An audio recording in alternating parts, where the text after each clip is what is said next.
Imagine you are standing in a food market, surrounded by a vast array of food products. People are buzzing around, inspecting fruits, vegetables, meat, and other delicious treats.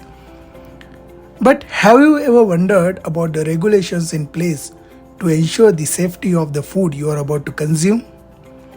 As you engage with the vendors and make your selections, there is an underlying confidence that the food you are purchasing is safe for consumption, right? That confidence is built upon the foundation of regulations like the SFCR, which ensures that food businesses across Canada meet rigorous standards to protect our health and well being. Today, we'll be exploring the Safe Food for Canadian regulations and unravel the scope and fundamental elements of these regulations, which plays a vital role in safeguarding the quality and safety of our food in Canada. So, let's begin.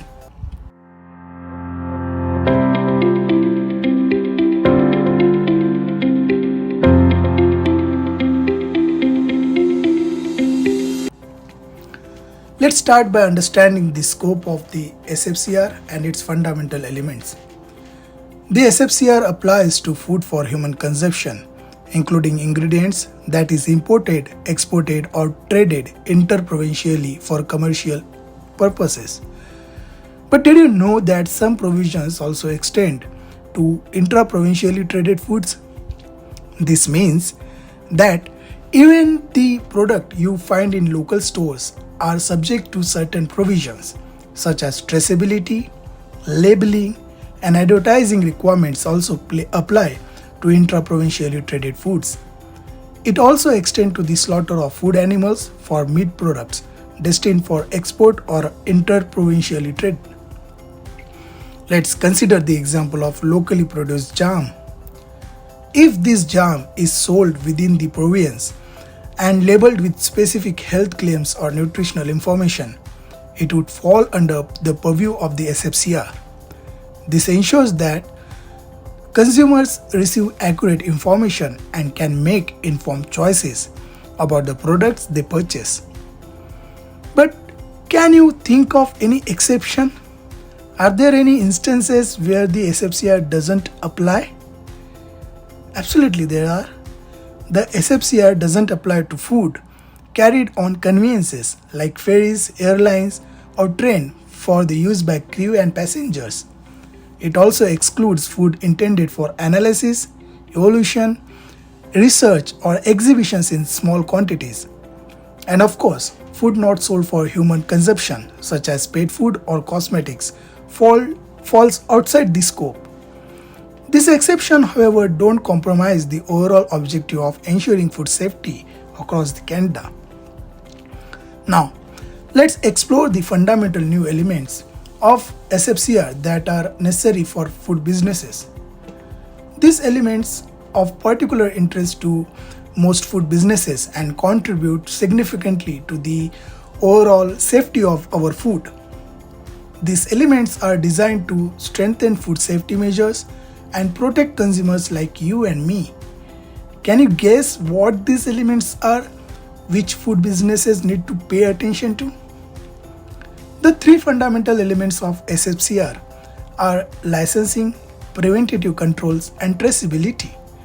The first element is licensing, which plays a crucial role in authorizing individuals and food businesses to conduct specific activities related to food. Licensing allows the Canadian Food Inspection Agency to identify food businesses, collect information about their activities, and take appropriate action when non-compliant activities are detected. Can you think of a food-related activity that would require licensing under the SFCR? One example of licensed activity is the importation of dairy products.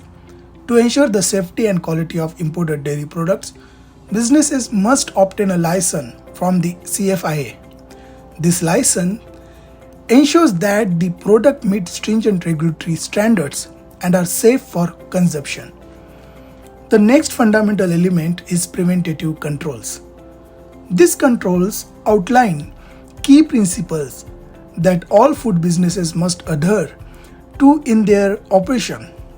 To ensure that all food businesses follow essential food safety control principles, they focus on preventing hazards and maintaining consumer protection throughout the entire production process.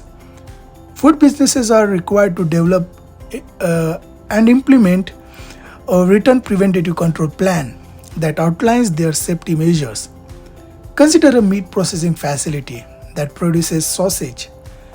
To meet the preventative control requirements, this facility would need to have a written preventative control plan in place.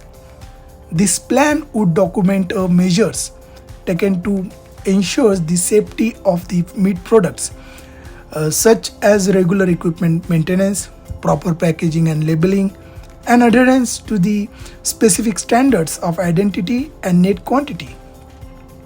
By implementing these preventative measures, the facility guarantees the safety and quality of its sausage. And lastly, let's explore the concept of traceability, which is a critical element in SFCR.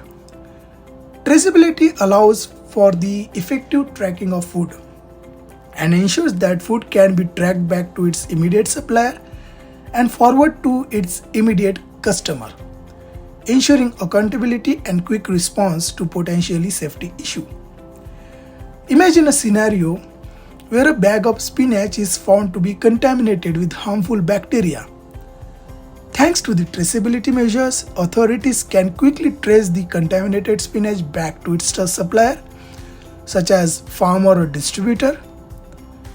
This allows them to take swift action, such as initiating a recall or issuing warnings, preventing further spread of the contaminated product and safeguarding the public health.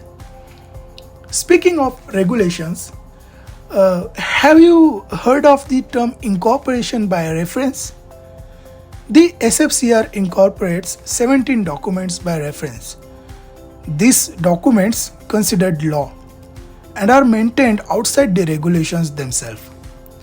This approach allows for flexibility and include guidelines and standards that reflects advances in science, innovation, and international trade agreements. The CFIA consults with the food businesses and interested parties before making any changes to these documents. Now, you might be wondering about other federal legislations that applies to food. In addition to SFCR, the Food and Drug Act (FDA) and its accompanying regulations applies to food sold in Canada. Can you think of food product that might fall under the FDA? Indeed, the Food and Drug Act ensures that all food sold in Canada meets the safety and quality standards. It governs areas such as labeling requirements, food additives, and the prevention of misleading claims. These regulations work hand in hand with SFCR to create a comprehensive framework for food safety in our country. The CFIA also has the authority to issue administrative monetary penalties to encourage compliance with regulations. And there you have it, the Safe Food for Canadian regulations and their significant impact on our food system. By adhering to these regulations, food businesses across Canada contribute to a safer and more transparent food environment. Stay tuned for our future videos where we'll delve deeper into the intricacies of the SFCR and explore topics like traceability, labeling, and much more in detail. If you found this video informative and value added, don't forget to hit that like button and subscribe to our channel for more valuable content. Remember, by staying informed, we can all contribute to a safer, healthier food system. Your support is greatly appreciated. Thank you so much.